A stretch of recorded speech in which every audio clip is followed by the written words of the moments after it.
Salam à tous, Baruch Hashem. On continue de l'écouter Moharan, Torah 22. On est dans la haute retraite de l'écouter Moharan.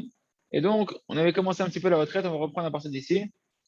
Et donc, jusque-là, Rabbi Kadosh nous avait expliqué comment, en fait, un homme, il peut réussir à mériter d'entendre la voix du soupir de sa neshama, ou bien le soupir qui sort de la neshama du tzaddik.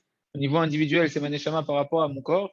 Et au niveau collectif, ça va être la neshama du tzaddik par rapport à nous qui sommes le corps.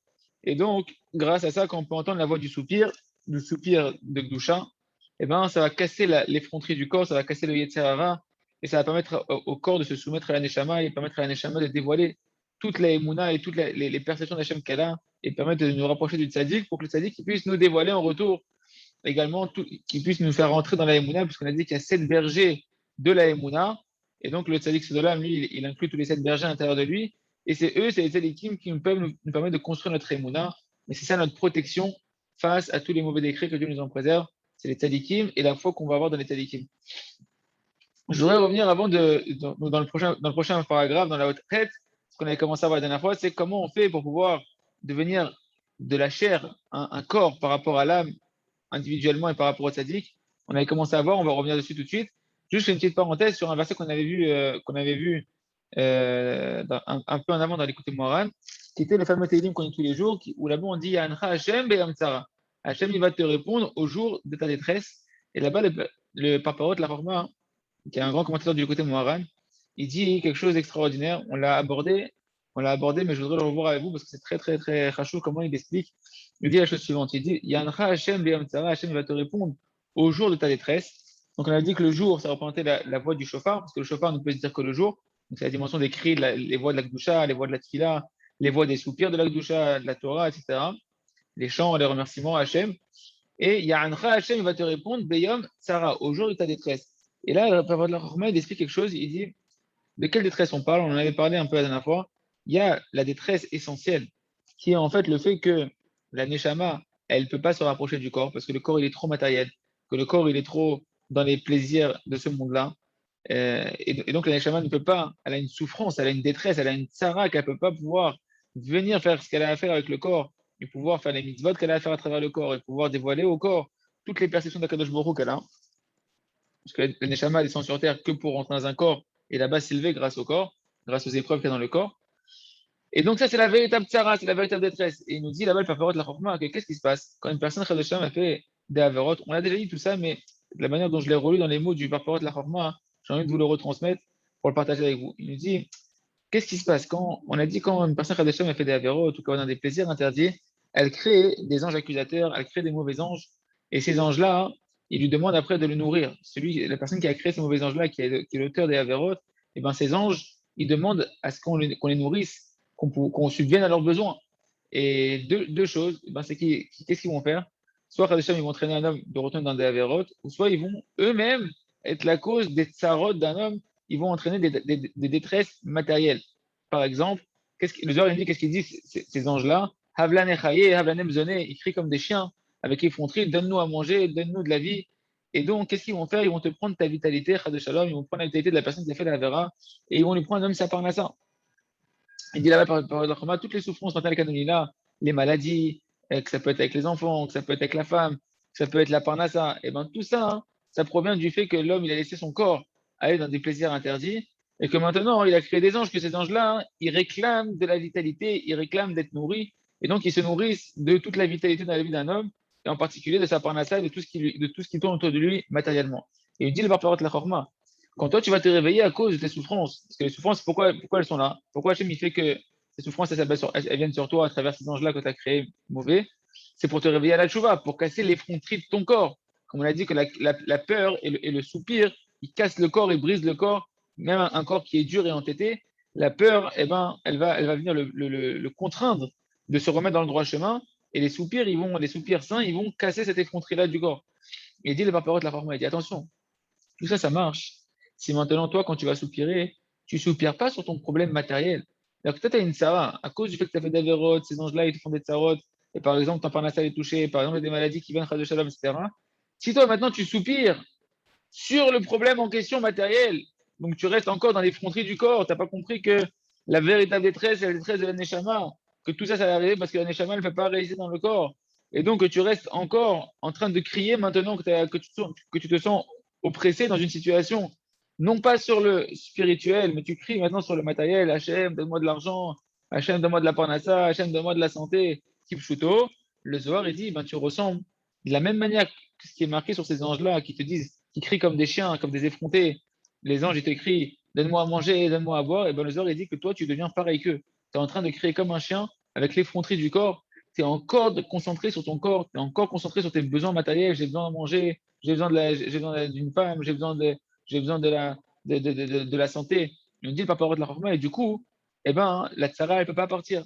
Tant que tu ne te réveilles pas à crier pour la véritable tsara, qui est la tsara de la neshama, que la neshama, elle souffre de ne pas pouvoir entrer dans le corps. Donc une personne, par exemple, elle sait qu'elle est tombée au niveau de ses yeux, elle sait qu'elle est tombée au niveau de l'argent, au niveau de la nourriture, peu importe, là, chacun avec ce qu'il travaille, eh ben, il doit s'éveiller à crier non pas sur la tsara dans laquelle il se trouve matériellement maintenant, mais sur la cause de la véritable tsara qui est l'éloignement de la neshama du corps, parce que le corps n'est pas suffisamment sanctifié, donc prier pour sanctifier son corps, prier pour recevoir de la hirat shamaim, prier pour préserver ses yeux, etc. etc. Et il nous dit le papa de la Chorma, et la suite de l'écoute Moran disait que si jamais on voit que l'écho de la voix, on n'entend pas, on entend que la voix en elle-même, on n'entend pas, on entend que l'écho de la voix. Rappelez-vous, on a dit qu'une personne, si jamais elle n'est pas suffisamment proche la neshama n'est pas suffisamment proche de son corps, alors quand il va crier, il ne va pas entendre la voix même de la Gdusha, mais l'écho de la voix. Il nous dit, le papa de la Chama, alors comment on va faire? Comment on va faire? Alors on crie à Kadosh Baruch Hu, à Seleman Shemecha, Hashem, délivre-nous pour la gloire de ton nom. Et à ce moment-là, qu'est-ce que ça va changer? C'est que quand on va crier Hachem, délivre-nous pour la gloire de ton nom, Hachem, il va nous aider. Il va pas nous enlever le problème pour nous enlever le problème, Hachem. Ça va pas solutionner. Si Hachem t'enlève ton problème matériel, sans régler le problème de la détresse de la Neshama, ça va rien solutionner. Quand tu vas crier Hachem, Aseleman Shemecha, fais pour la gloire de ton nom, Kadosh Baruch Hu. À ce moment-là, que ça va déclencher? La septième Neshama que tu vas recevoir, c'est que tu vas enfin t'éveiller à pouvoir crier véritablement pour ta Neshama. Et c'est ça tout le tikkun, c'est de crier pour la tsara de la Neshama. Voilà, ça c'était une petite parenthèse que je voulais faire avec vous. Et à ce moment-là, quand tu vas créer pour la détresse de ton neshama véritablement, eh ben, tu vas remonter à la racine du problème, tu vas détruire les anges que tu avais créés par le fait que tu es tombé dans l'effronterie du corps. Ben, par le fait maintenant que tu cries pour réparer ça, tu vas détruire ces anges-là. Ces anges-là, c'est eux qui étaient la cause de ta souffrance, donc les souffrances vont disparaître vu que eux-mêmes vont disparaître. Voilà, je vais faire la parenthèse. Si vous avez des questions, n'hésitez pas.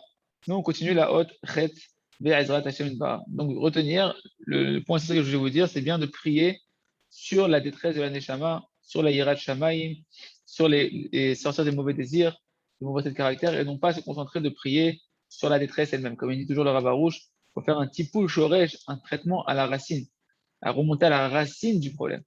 On continue avec la retraite. Et ça, on avait commencé la dernière fois avec la volée de bassar ou aider Hashimouch. Rappelez-vous, on dit que tant que le corps il n'est pas vraiment comme une chair par rapport aux os qui sont la neshama, qu'il n'y a pas une proximité entre le corps et l'âme, que ce soit le tadi quand il crie, qui soupire, que ce soit notre neshama quand il soupire, on n'entend pas la voix en elle-même de l'akdusha, l'essence de la voix, mais on va entendre que l'écho. Et l'écho, c'est nos avérotes, c'est les malachim qu'on a créés qui, eux, vont crier, donne-nous à manger, donne-nous de la vitalité, chas de shalom.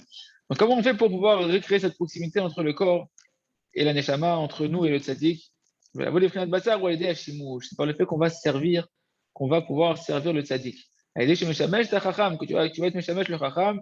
Donc on avait dit, soit que ce soit de subvenir à ses besoins matériels, de l'aider matériellement dans ses besoins de sa vie de tous les jours, même en faisant la tzedaka, ou bien, hein, eh bien, ça va être tout simplement en écoutant sa voix, en étudiant ses sfarim, en s'efforçant d'accomplir ses conseils, en allant dans le chemin qu'il a enseigné, en diffusant aux autres le chemin et les conseils du tzaddik.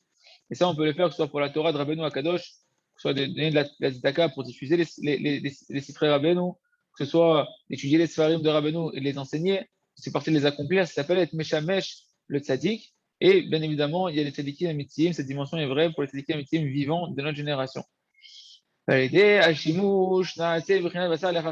par le fait que tu vas maintenant servir le chacham physiquement, d'accord, eh ben, que tu vas te mettre au service de lui physiquement ou bien d'étudier sa Torah et d'enseigner sa Torah, à ce moment-là, tu vas te rapprocher de lui. Tu vas devenir comme un corps pour le chacham, comme un keli, un ustensile par lequel la neshama du chacham elle va pouvoir agir et elle va pouvoir opérer des choses dans le monde.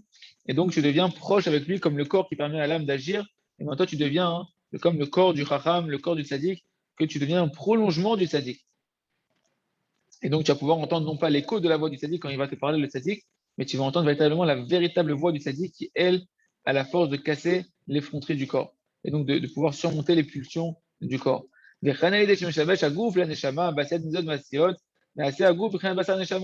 donc, pareil, lorsque le corps, il va être au service de la neshama, il va lui aussi être le shamash, le serviteur de la neshama. C'est quoi que le corps il va être le serviteur de la neshama? C'est lorsqu'il va faire concrètement les mitzvot. Les mitzvot, dans ce monde-là, qu'on a besoin du corps pour les faire, la neshama, elle ne peut pas faire des mitzvot concrètes sans le corps. Elle a besoin des 365 nerfs et tendons du corps et des 248 membres du corps qui font les 613 mitzvot, qui sont en regard des membres et des nerfs et tendons. À travers les nerfs et tendons et les membres du corps, la neshama, elle peut accomplir les commandements positifs et se réfréner de ne pas transgresser les commandements négatifs. Et donc, le corps il devient un keli, il devient un shamash pour la neshama. Et donc, il y a vraiment une proximité entre la neshama et le corps quand le corps se met au service de la neshama pour faire les mitzvot. À ce moment-là, au niveau individuel, le corps il devient aussi la chair pour les os, la chair pour la neshama. Parce que la nourriture matérielle, la nourriture de la neshama, c'est que le spirituel, c'est que les mitzvot. D'accord? Donc, quand tu fais les mitzvot, tu nourris la neshama, comme quand tu donnes la tzedaka au tzaddik, que tu es méchamel chez tzaddik, et ben là, tu nourris ta neshama par les mitzvot. Et donc, ça devient, à ce moment-là, ça crée le lien entre la neshama et le corps. Donc, chez Abassar, comme on nous dit, maintenant, lorsque la chair, elle va être proche du corps, Viprina Azot, que la chair elle est proche de la neshama, soit individuellement ou proche du tzaddik, Az, Velerushalayim, Mevasereten. À ce moment-là, s'accomplit ce qui est marqué dans le prophète Ishaïa, chapitre 41. C'est ce qu'on dit dans la Havdalah, Rishon et Tzion Neinam, Veleroshim Mevaser Eten. C'est quoi ce verset là-bas? On dit là-bas, Velerushalayim, Mevaser Eten. Et Yerushalayim, Mevaser, il va annoncer. Et Rabbeinu, il nous fait un jeu de mots en réalité. Il va dire que Mevaser, c'est le même mot que Mi Bassar, de ma chair. Quand ma chair, Mi Bassar, quand ma chair, mon corps, il va être circoncis. On a dit la dimension de la Brit Mila, c'est d'écouter les voix de la Zut d'Ikdusha, d'avoir des voix d'effronterie dans la Kedusha, de Torah, de Tfila, de Simcha. Et bien à ce moment-là, tu circoncis ta chair. Et quand tu circoncis ta chair, tu vas briser l'effronterie négative du corps. Et ainsi, tu vas pouvoir rentrer dans la dimension de la Neshama, entendre les voix de la Neshama, recevoir les sagotes de la Neshama, les perceptions de la Neshama, pouvoir rentrer chez le Tzadik et recevoir la Emouna des Tzadikim. Et ça, c'est la dimension de Yerushalayim. Yerushalayim, qu'on verra, il y a deux choses dans Yerushalayim. Il y a Yir'a Shlema, Yare Shalem. D'accord? Le mot Yerushalayim, il est composé de Yir'a et Shalem, la crainte parfaite. Et on verra que Yerushalayim, comme il dit tout de suite Rabbeinu, c'est lié à la Emouna. C'est ce qu'on voit dans le verset suivant. Mi Bessar, Animal, Anal, Nishlam Yerushalayim. Par la chair qui va être circoncis, ça Mevaser, par la chair qui va être circoncis, qui va sortir de ses mauvais désirs, comme on circoncit un enfant à l'âge de 8 jours pour lui donner le corps de soumettre les pulsions charnelles.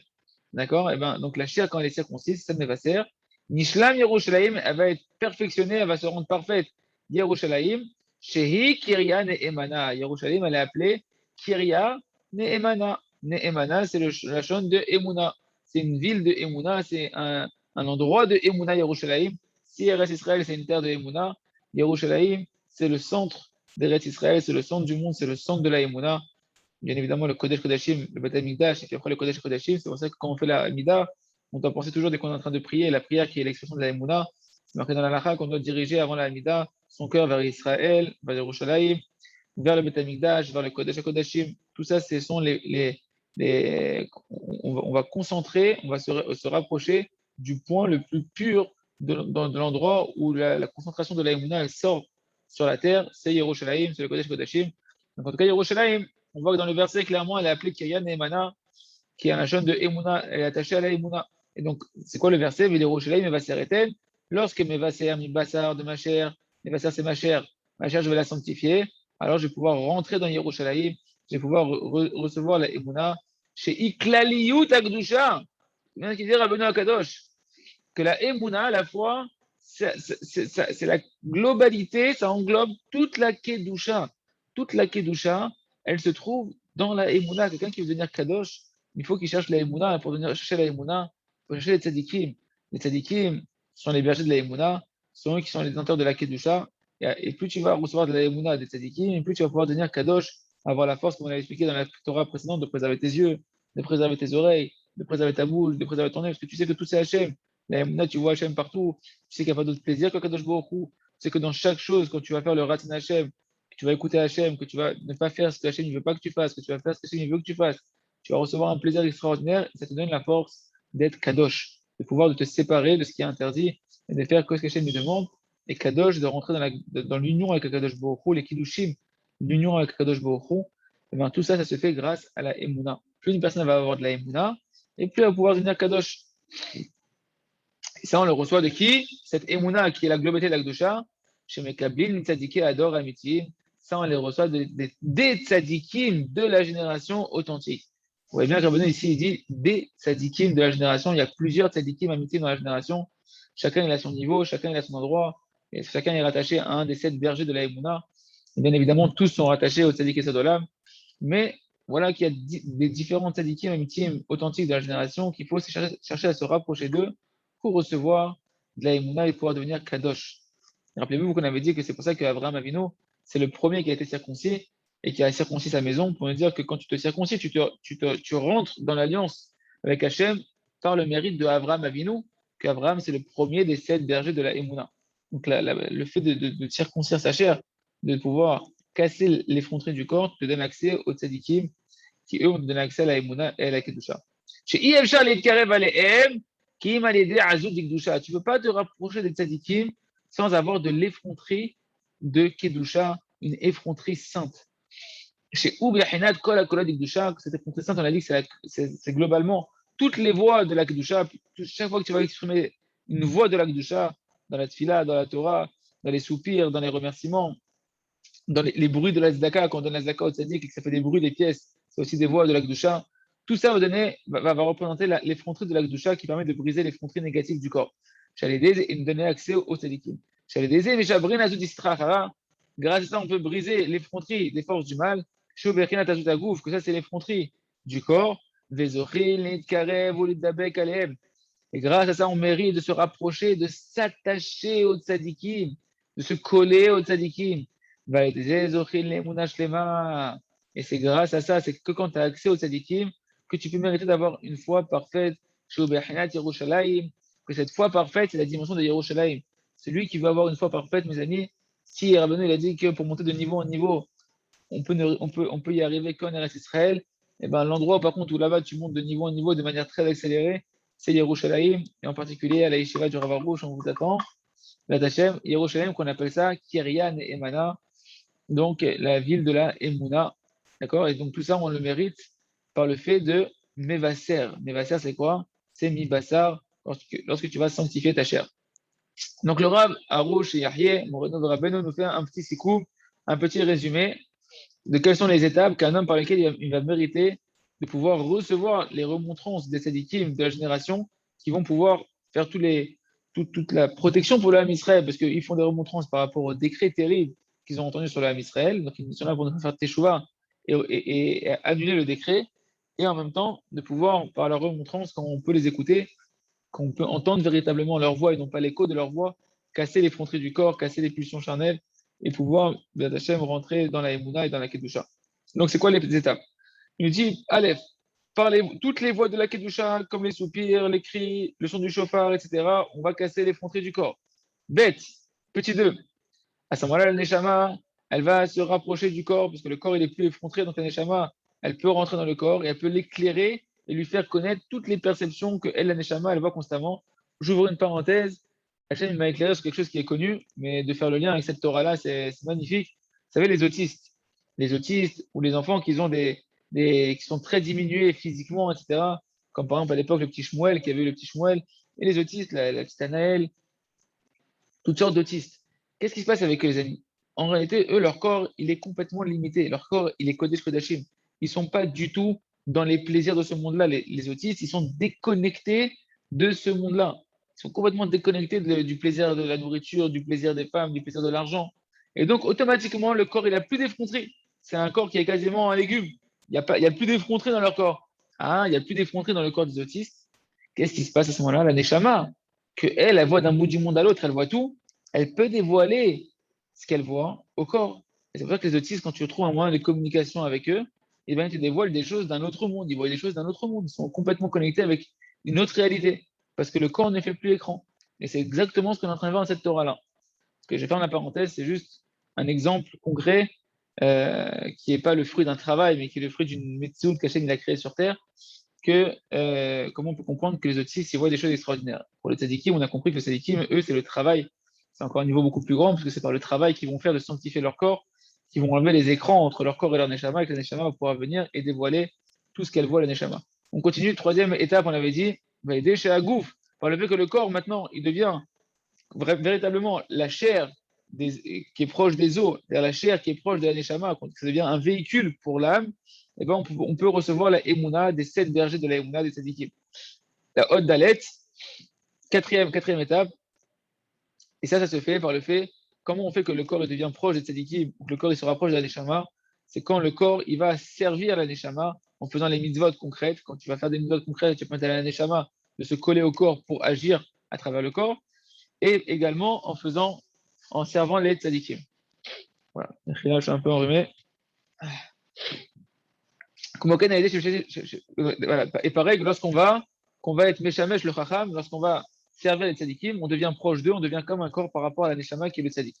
À ce moment-là, on va mériter de recevoir des 7 bergers, d'entendre leur voix véritablement et de recevoir de leur voix la Emouna et leur réprimande. Jusque-là, Rabbeinu Akadosh nous a expliqué la grandeur des voix de la Gdusha. Quand tu vas créer dans la Torah, dans la Tfila, ça va te donner à ce moment-là de l'effronterie sainte.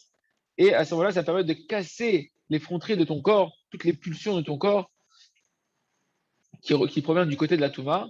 Et maintenant, Rabbeinu, dans la haute tête, va nous expliquer comment on fait pour avoir la Zout Ikdusha, comment tu vas faire pour avoir ces cris dans la Torah, ces cris dans la Tfila, d'où ils viennent, d'où elle vient, hein, cette capacité d'un coup de se réveiller, à avoir de l'effronterie de la Gdusha, jusqu'à pouvoir crier comme il faut dans la Gdusha, dans la Torah, la Tfila, de pouvoir donner même des sommes au tzadikim, de tzedaka, que grâce à ça, on va pouvoir recevoir la Ebouna de cette berger. Comment on fait? Et là, Rabbeinu va nous donner une grande clé, c'est la haute tête, mais la vola, zudi dusha anal, ou à l'idée simcha. Pour arriver à l'effronterie de la Gdusha, on n'y arrive que par la joie. Les amis, la joie, c'est la clé de tout, c'est la porte de sortie, c'est la délivrance véritable, c'est de travailler d'être Bessimcha, de demander beaucoup à Hachem de la Emouna, de la Simcha, de faire les conseils, de voir les points positifs. Et Rabbi va dire que la Torah et la Tfila sont une source aussi principale de pouvoir renforcer sa Simcha. Donc pour arriver à l'effronterie, à être effronté, de pouvoir aller à l'encontre du monde entier, de pouvoir aller à l'encontre de ton corps, de pouvoir dire à ton corps, tais-toi, laisse-moi aller vers le Ratzon Hachem, arrête de me vouloir me traîner devant des écrans sales, de manger comme un animal, de penser qu'à l'argent. Sors-moi de mon effronterie, laisse-moi être dans le Ratzon Hachem. Pour avoir cette effronterie-là, il faut être rempli de joie du service d'Hachem. Plus une personne va sentir la simcha, la douceur, la joie d'être dans le service d'Hachem, et plus automatiquement elle va reprendre le contrôle sur le corps et elle va pouvoir dire au corps d'aller là où la neshama elle veut que le corps il aille, et pas le contraire. Comme c'est marqué dans le prophète Nehemia chapitre 8, qui Hashem imausrem. Parce que la joie que vous avez en Hachem, c'est ça votre force ou c'est ça votre effronterie. D'accord? Chedvat, c'est un langage de simcha. Mausrem, ici dans le verset, c'est un langage d'effronterie. De ces versets-là, donc la Rabbeinu nous apprend que par la joie, on mérite d'être effronté dans la Gdusha, d'avoir une bonne effronterie, de pouvoir faire taire les voix du Yetzer Hara, faire taire les voix des anges accusateurs, faire taire toutes les pulsions du corps. C'est que par la joie qu'on peut y arriver. Et donc, à ce moment-là, on va pouvoir briser l'effronterie du corps. On aura une effronterie positive qui va combattre et gagner l'effronterie mauvaise du corps. Et Rabbeinu Akadosh, il nous rattache le lien de la Simcha, qui, chez mes vieilles idées azout, les Kabbalah, Torah, que tous les liens de la Simcha, qui va nous amener d'avoir de l'effronterie dans la Gdusha, ça provient d'où? On va voir, ça provient de la Torah et de la Tfila. Comment on est capable de recevoir la Torah et comment on va se donner à cœur dans la prière. C'est ça qui va nous donner la capacité de recevoir de la Simcha et de la Azout Gdusha, de l'effronterie dans la sainteté. D'accord? Parce que n'est-ce pas que l'âme Israël, ils ont reçu la Torah. Pourquoi on a reçu la Torah en tant qu'âme Israël? Pourquoi l'âme Israël, en tant que peuple, il a été choisi pour recevoir la Torah? La Gemara, Agdosha, elle nous dira dans ma Masechet Betsa, page 25, parce que le peuple d'Israël, c'est un peuple qui sont aviv, qui sont effrontés, qu'ils ont de l'effronterie sainte, et ben c'est pour ça qu'Hachem nous a choisis en tant que peuple juif. D'accord? Comme c'est marqué dans la Sechet Betsa. Rabbi Meir Amar, qu'est-ce qu'il dit là-bas de la Gemara, Rabbi Meir? Pourquoi la Torah a été donnée au Ham Israël? Parce qu'ils sont effrontés. Et comment le Ham Israël, il a mérité cette effronterie-là? Aïnou, elle était Bechinat Naase Venishma, il me dit Rabbeinu. C'est quand on a dit Naase Venishma. On va faire et on comprendra après.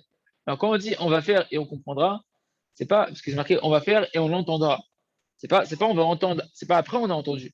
On a entendu les paroles d'Hachem. On a dit quoi qu'il arrive, non, on va faire, même si on ne comprend pas. Même si on n'a pas compris encore les secrets, la raison, le sens des mitzvot, à quoi ça sert les mitzvot, pourquoi autant de mitzvot, des choses qui nous paraissent extrêmement bizarres, pourquoi s'interdire telle chose, etc. L'âme Israël a dit, non, c'est Venishma. On va faire la Torah Hachem et après on comprendra l'intériorité, ce qui se cache dans la Torah, le miel de la Torah, les secrets extraordinaires de la Torah. Kodem Kol Naase. Et on verra, les amis, que plus une personne va travailler cette dimension de la Emouna, de faire sans comprendre, de pouvoir faire confiance à Kadosh Baruch Hu et d'avancer en ayant confiance à Hachem, plus ça va créer en nous de l'effronterie de l'Akdusha, de la Simcha et de l'effronterie de l'Akdusha. D'accord? Chez Hu B'Yachinat Simcha, on dit à cette dimension de Naaseh Nishma qu'on a dit à Hachem, d'abord on va faire et après on comprendra. Et bien c'est la dimension de la Simcha, c'est la dimension de la joie. D'où on voit que Naaseh Nishma c'est lié à la joie. Alors Rabbeinu nous ramène, il va nous ramener un peu plus bas, on le dit tout de suite pour que ce soit bien clair pour nous. Il va nous ramener que c'est marqué qu'à la fin des temps, on va récupérer les deux couronnes qu'on a reçues au moment de Naaseh Venishma. Quand on a dit Naaseh Venishma, c'est marqué qu'il y a des malachim, 600 000 malachim qui sont descendus en regard des 600 000 âmes de Israël, qui nous ont mis deux couronnes sur la tête, une en regard de Naaseh, une en regard de Venishma. Chacun en regard des deux grandeurs qu'on a dit, on fera et on comprendra. On a reçu deux couronnes spirituelles, d'accord? Et c'est marqué qu'à la fin des temps, bien qu'on a perdu ces couronnes-là après la faute du Vaudor, eh ben, Hachem nous les ramènera sur notre tête. Et le verset là-bas, c'est Vesimchat Olam al Rosham. Quand il nous remettra ces deux couronnes de Naaseh Venishma sur notre tête, eh ben, là, on aura une joie éternelle sur notre tête. Et donc, tu vois que ces couronnes de Naaseh Venishma, eh ben, elles sont la dimension d'une joie éternelle, d'une joie qui n'est pas sujette à une fluctuation. Une joie éternelle, c'est une joie d'être Besimchat Tamid. Quand on nous dit d'être mitzvah gedola liot Besimchat Tamid, mitzvah gedola liot Besimchat Tamid, eh bien, ça, c'est une joie, une grande mitzvah d'être tout le temps dans la joie. C'est une joie éternelle. Ça, on le retrouvera en tant que récompense à la fin des temps quand on récupérera les deux couronnes de Naaseh Venishma. Tout ça pour dire que Naaseh Venishma, on voit de ce verset-là que c'est lié à la joie éternelle. Et donc, plus une personne elle va retrouver, elle va comprendre c'est quoi cette dimension de Naaseh Venishma et revivre tous les jours dans sa journée cette dimension de Naaseh Venishma, qui est le moment où on est rentré dans l'alliance avec Hachem, on a reçu la Torah, le développement d'Hachem, plus la personne elle va recevoir une joie qui va l'habiter et lui donner de l'effronterie de l'Akdusha, de pouvoir avancer et de combattre son corps, de pouvoir combattre les pulsions du corps, l'effronterie du corps. כמו שאמרו רבותינו זכרם לברכה, בשעה שאמרו ישראל, נעשה ונשמע, ירדו 60 ריבוא מלאכים, ונתנו שני עטרות בראש כל אחד. Donc c'est ce qu'on a dit, lorsque les Israël ils ont dit נעשה ונשמע, sont descendus du ciel 600 000 malachim, anges, et ils ont donné sur la tête de chacun deux couronnes, sur la tête de chacun du Ham Israël. Une en regard de Naaseh, une en regard de Venishma. Lorsqu'on a fauté avec la faute du Vaudor, on nous a repris ces couronnes-là, on nous a destitué de cette dimension de fils du roi qui avait retrouvé sa place, et il nous rendra ces couronnes-là, on retrouvera cette gloire qui reviendra sur nous, ces deux couronnes qui nous couronneront, et à ce moment-là, et à ce moment-là, on aura une joie éternelle sur notre tête. Voilà ce qui est marqué dans la Masechet Shabbat, page 88. Et donc, on comprend donc que ces deux couronnes de Naaseh Nishma sont liées à une joie éternelle. Et donc, de là, on va puiser la joie. De là, on va puiser la joie qui va nous amener à avoir de l'effronterie de la Gdusha pour combattre les pulsions du corps, permettre à la Neshama de se rapprocher du corps, de faire connaître au corps tout ce qu'elle connaît, permettre au corps de se rapprocher des tzadikim, d'être une dimension du corps par rapport à la Neshama qui sont les tzadikim, et aux tzadikim de nous rentrer la Emouna et la Kedusha. Donc, tu vois bien ici que cette dimension de Naaseh Nishma, c'est une dimension de Simcha. Ken. C'est une dimension de joie. Beprinad et Simcha Tolam al-Rosham, c'est la dimension qu'une joie éternelle sera sur leur tête. Et donc, comme ça, on peut recevoir de la Azut Dusha. Veda, Kishne, Adaim, Shektiru, Bechorev, Minaseh Nishma Bechinat Bereshit Bara, כמו בשמחת צניעותה, בראשית דה מאמר, ברא חצי מאמר, דע עדן הילאה, עדן תתאה, חוכמה הילאה, חוכמה תתאה, אב ובן, יפה, כי נעשה ונשמע עם בחינת נסתרות ונגלות. Donc là, c'est une notion qui est beaucoup plus profonde, qu'on approfondira bien demain, mais on va commencer à l'aborder. Il a revenu commence à relier tout ce qu'on a étudié dans cette Torah-là au tout début de l'enseignement. Rappelez-vous que c'était le 5e chapitre du Sefer des Siniauta, où là-bas, on parlait du mot Bereshit, du mot Bara, que Bereshit, c'était, donc on prend dans les mots, ces deux couronnes-là qu'on a reçues, que les Malachim nous ont données au Mont Chorev, donc au Har Sinai, au Mont Kevat Torah. Lorsque les Israéliens ont dit Naase Benishma, et ben c'est la même dimension que les deux premiers mots de la création qui sont Bereshit Bara. D'ailleurs, c'est marqué que le monde il est resté en suspens depuis la création du monde jusqu'au 6 Sivan, Yom HaShishi Vayechulu Hashamayim Ba'aretz, le 6e jour, lorsque fut terminé le ciel et la terre. Pourquoi HaShishi? Pourquoi là-bas on a mis un He? Parce que Hachem il a dit, le monde il est créé, il a fini d'être créé et il reste en suspens jusqu'au HaShishi, au 6. C'est quoi le 6? C'est le 6 Sivan, la date de la réception de la Torah. Si l'homme Israël ils reçoivent la Torah plus tard dans le temps, le 6 Sivan, alors le monde il pourra continuer d'exister. Et si on dit pas, si on n'aurait pas dit Naaseh Benishma le 6 Sivan, le monde il serait retourné au Tohu Vavohu. Et donc, on voit ici, Rabbi dit, il y a un lien intrinsèque, on va expliquer au Hachem petit à petit, que Naaseh Benishma sont liés aux deux premiers mots de la création du monde, que le Zohar nous avait dit au début, on a commencé à expliquer cette dimension-là, Bereshit et Bara. Comme c'est marqué dans le Sefer Tzniuta, dans le 5e chapitre. Bereshit, on avait dit, c'était Da Mahamar, Bara, Khatsi Mahamar. Bereshit, c'était une parole complète d'Akadosh Baruch Hu, et Bara, c'était une demi-parole d'Akadosh Baruch Hu. Rappelez-vous que la Gemara nous avait dit qu'en réalité, il y a 10 paroles créatrices d'Akadosh Baruch Hu. À chaque fois, Hachem a dit Vayomer, Hachem, Yehi, Or, que la lumière, elle soit, etc. Il y a eu des amirot, des paroles d'Hachem qui ont permis à la création du monde. Baruch She'amar Vaya Olam, Hachem il a parlé et il a créé le monde. Combien il a parlé? Asara Mahamarot. 10 paroles. On regarde des Aseret Adibrot. C'est 10 Dibrot qui vont permettre au Asara Mahamarot de pouvoir continuer à vitaliser le monde. La Asara Mahamarot, c'est les 10 paroles créatrices d'Hachem qui vitalisent le monde à chaque instant. Les 10 commandements, c'est les 10 commandements qui sont la condition qui font que ces 10 paroles créatrices d'Hachem continuent de vitaliser le monde et au monde de se continuer. Et bien, maintenant, on a dans ces 10 paroles-là, la Gemara dit, mais je ne comprends pas, quand je compte, il n'y a que 9 Vayomer. Il n'y a pas 10 Vayomer qu'Hachem il a parlé. Elle nous avait dit la Gemara, parce qu'en fait, Bereshit, le mot Bereshit, c'est un Mahamar en lui-même, c'est une parole créatrice d'Akadosh Baruch Hu, et là, c'est ce qu'on appelle le Mahamar Satoum, une parole qui est cachée, parce qu'on ne voit pas que c'est marqué Vayomer. Et ici, nous avons dit Bereshit, c'est un Mahamar entier. Et Bara, le mot Bara, c'est un demi-Mahamar, parce que Bara, en réalité, c'est la moitié, c'est la première moitié du mot Bereshit. Bereshit, il commence par Bet Resh Aleph, qui fait le mot Bara. Donc Bara, c'est une demi-parole d'Hachem. Donc le premier, le mot Bereshit, fait référence au Eden, au délice d'en haut. Le mot Bara fait référence au délice d'en bas. Le mot Bereshit fait référence à la Chorma d'en haut. Le mot Bara fait référence à la Chorma d'en bas. Le mot Bereshit fait référence à la dimension du Père, du Hav. Et le mot Bara fait référence à la dimension du Fils. Qui Naase Venishma, au Prinat Nistarol Veniglot. Et en réalité, on va voir que Naase et Venishma sont liés à toutes ces notions-là. Naase, ça va être la dimension de ce qui est dévoilé. Et Nishma, ça va être la dimension de ce qui est caché dans le service divin. Naase ou Prinat Niglot. Donc le mot Naase, quand on a dit Naase, on va faire c'est toute la dimension de la Torah qui est dévoilée, les mitzvot que l'on comprend, que l'on peut faire tout de suite. Haïnou a mitzvot, c'est toutes les mitzvot que l'on peut accomplir chacun en fonction de notre niveau. Benishma Ibrinat Nistarot. Et la notion de Nishma, c'est la dimension de tout ce qui est caché, de tous les secrets qui sont autour de la Torah. Masheu Gavoa Benistar Mimenu, des choses qui te dépassent, qui sont cachées de toi. Chez Noyachol Astavoda basé, que pour l'instant tu ne veux pas servir Hachem avec ça, c'est des choses qui sont secrètes dans les mitzvot, que tu ne comprends pas, tu n'y as pas accès. Les machal, par exemple, tu me diras, on va finir avec ça. Par exemple, et tel kol mitzvah, yesh dvarim chez zivot mitzvah. Quand Hachem a donné une mitzvah, il y a toujours des paroles qui sont autour de la mitzvah.